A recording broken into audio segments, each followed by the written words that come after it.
is CBS News Miami. Good afternoon, and thank you for joining us. I'm Najahe Sherman, and welcome to CBS News Miami's 4 p.m. Quickcast. Let's take a look at today's top stories. Always alerting, always tracking. This is Next Weather. And taking a live look at beautiful downtown Miami, a perfect fall day across South Florida. This weather is amazing. Next Weather meteorologist Cindy Pressler joining us now. Cindy, I want it to last forever. Simply the best. We've waited for such a long time, and today we got it. Barely a cloud in the sky. High pressure, very strong. We've got such dry air in place. So again, it'll be chilly tonight. By the way, it was down to 63 this morning here in Miami. Not a record, but that's chilly. We're going to see that again tonight. Dry air eventually starts moving out, so we'll see a slow warming trend going into the weekend. We might see a few showers or storms possibly on Friday, but even those rain chances are low. So 63 degrees, that is our official low this morning under clear skies. That's the coldest temperature we've seen since March 21st. So yes, it's been a long time. 76 degrees at this hour, 74 in Homestead, 76 in Fort Lauderdale, 76 degrees also ties for the coolest high. If we stay at 76 degrees, and that might be our high, the air, look at this relative humidity right now. It's only at 40% here in Miami. That is bone dry air. That too is likely the driest air we've ever seen on this date, October 17th, to be here across South Florida. Even drier air to the north trying to make its way in, but this is just incredible. This is more like the southwestern part of the country around Phoenix or Tucson. We're getting this here in Florida, probably the driest air in the entire country right here across the state of Florida. So tomorrow, it'll be dry. It'll be just a little bit warmer, though. Those winds will shift a little bit. We've got more of a northwest to north wind today, shifting to the northeast tomorrow, and that's going to start bringing in a little bit of moisture, at least at the surface. Then we've got another cold front that will arrive this Friday into Saturday, so out ahead of it, a little bit more humidity. You might get a little moisture pooling, so there is a slight chance we could see some showers and storms. That would be on Friday. But here's your lows tonight. We're looking at lows just a tad bit milder, at least out in the suburbs, in the rural areas here out in the Everglades. Lower 60s, maybe some upper 50s. Country Walk 51, but Doral 61. Miami Beach a little bit warmer because of those water temperatures again. So 63, that's the forecast low for Miami. Warmer again down at the Keys because surrounded by water down there.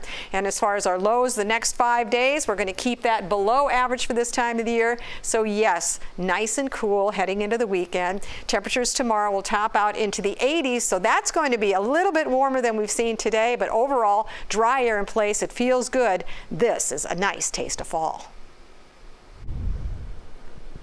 Explosions and plumes of smoke fill the Gaza skyline as Israel prepares to escalate the war against Hamas. The humanitarian crisis in Gaza is deepening. The World Food Program says that stores in Gaza will run out of food in less than a week. All this comes as President Joe Biden heads to the Middle East. CBS News Miami's Natalie Brand explains. Palestinians scramble to rescue terrified children following an Israeli airstrike in the southern Gaza town of Rafah.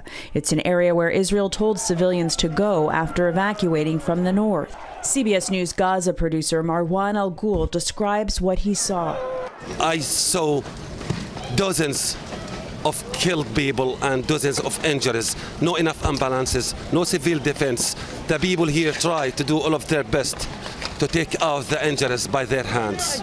Israel says it was targeting Hamas hideouts and command centers. Hamas is holding about 200 people hostage. These are photos from a propaganda video showing 21-year-old hostage Mia Shem. It's very hard to see my daughter. I see the pain. I see that she's in physical pain. I see she's in emotion. She's very emotional. President Biden heads to Tel Aviv today for meetings with Prime Minister Benjamin Netanyahu and his war cabinet on Wednesday in what will be the strongest show of U.S. support yet. The U.S. and Israel are working on a plan to enable humanitarian aid from donor nations to reach civilians in Gaza. There's also concern about the path forward for Palestinians after the war ends. Well, we want to make sure that anybody that is living in Gaza and has to leave or wants to leave can absolutely get back. That's home. President Biden will also travel to Amman, Jordan, where he'll meet with that country's King Abdullah, Egyptian President Abdel Fattah al-Sisi, and Mahmoud Abbas, head of the Palestinian Authority. It's still unclear when Israel will launch a ground invasion of Gaza. Natalie Brand, CBS News, the White House. As the war in Israel rages on, here in South Florida, we spoke with a businessman from Brooklyn, New York. He is giving up everything to return to Israel. CBS News Miami's Peter Dench has the details. I'm Peter Dench at Miami International Airport, where we caught up with one man from New York City who served in the Israel Defense Forces for 2 years, starting in 2010, and is now returning to Israel to rejoin his old unit. He told us why it was so important to him to volunteer for this service. I think Israel can get as much help as they can right now with everything going on in the world. And I think it's important to just, help out in any way that you can, even if it's just going there as a medic, or there's therapists going there talking to families of kids, families that have kids kidnapped in Gaza. Why is it so important to you to help out? It just pains you what's going on over there? Because we're Jewish and we only have one land. We've been kicked out of every other country around the world since the beginning of time. And there's just a feeling you have when you see like your brothers and sisters getting rockets thrown at them daily, babies murdered, elderly people kidnapped without their medicine. How long do you think you'll be there in Israel? As long as they need me. I dropped my business, I dropped my dogs off by somebody, I have a lease starting in Costa Rica in a few weeks that I'm just not going to. I just dropped my whole entire life. We also caught up with other people returning to Israel, including an Israeli soldier. We'll have much more on that story coming up in just 1 hour at 5 on CBS News Miami. At Miami International Airport, Peter Dench, CBS News Miami.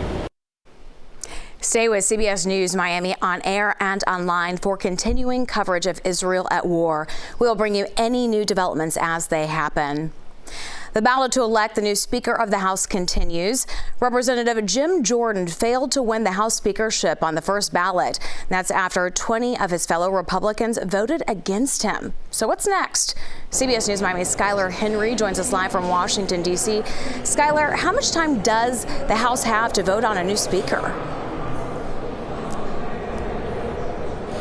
Well, it's a loaded question, Naja. Good to see you, by the way. I think it ultimately depends on several different factors, right? As it relates to getting more aid out to, say, Israel or Ukraine and their war efforts, then obviously time is of the essence. But domestically speaking, that there's only about 30 days left to keep the government up and running in terms of funding as well. Remember, we're still in that continuing resolution period as well.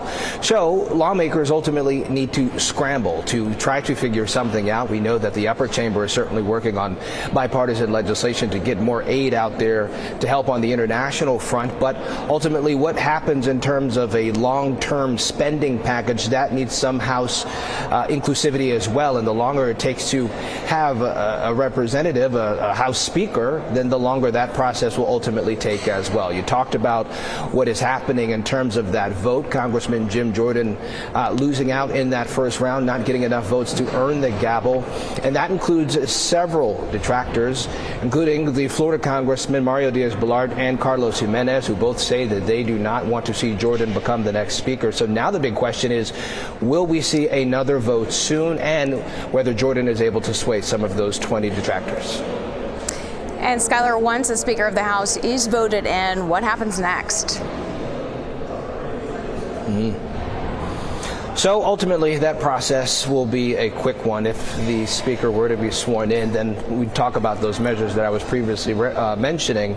It would be a scramble to try to, A, come to some sort of resolution, ultimately to try to get more money out to Ukraine and Israel. And that'll be an interesting process, because there have been some members of the House, some of the hardline conservatives, who have expressed they do not want to see any more funding go out to Ukraine, but obviously some bipartisan support for Israel as well. Now, as for keeping the government open, we kind of anticipate that there could likely be another continuing resolution, but ultimately that comes down to who they decide to choose as the next House Speaker. A lot of pressing issues that they need to deal with. Thank you, Skylar. Make sure to join us tomorrow for CBS News Miami's Morning Edition. U.S. Congressman Carlos Jimenez will join us live on the show as the House works to select its next speaker. Stay with us. We'll be right back. Welcome back to CBS News Miami's 4 p.m. Quickcast. The Help Wanted sign is out in front of the Marlins Stadium. The team is looking for a new general manager and a president of baseball operations. Marlins general manager Kim Ang left the team. That's after declining the option in her contract to stay on with the club. ESPN reported it's because they wanted to hire a president of baseball operations above her. They say the search for a new GM begins immediately. The record number of migrants arriving in the U.S. includes many young children. Now, schools nationwide are trying to find enough bilingual teachers to fill classrooms. CBS News Miami's Michael George shows us how some cities are trying to deal and recruit more educators. Schools across the country are adapting to a new reality, the enrollment of tens of thousands of migrant children. I've never had as many students as I have now. Michelle Land is a high school teacher and president of New Jersey Bilingual Educators. She says many children of asylum seekers speak little or no English, and without bilingual teachers, it'll be tough for them to keep up with their classmates or learn English. Can bilingual education actually help kids learn English faster?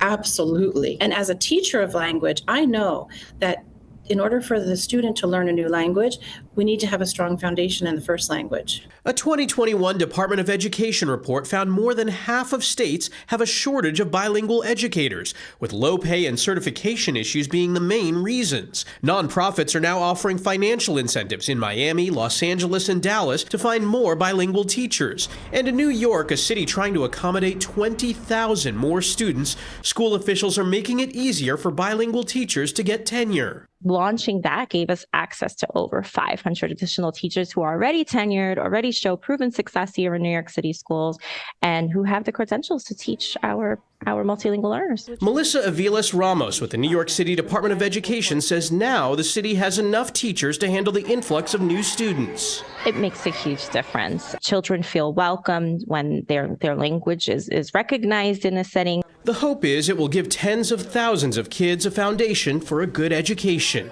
Michael George, CBS News, New York. The power of CBS News and the CBS News Miami stream are always at your fingertips. We're on Pluto TV and it's all free. Or find us on your favorite streaming device with the CBS News app, then click CBS News Miami. That's the CBS News Miami Quickcast. I'm Najahe Sherman. Stay tuned for more news right here on CBS News Miami.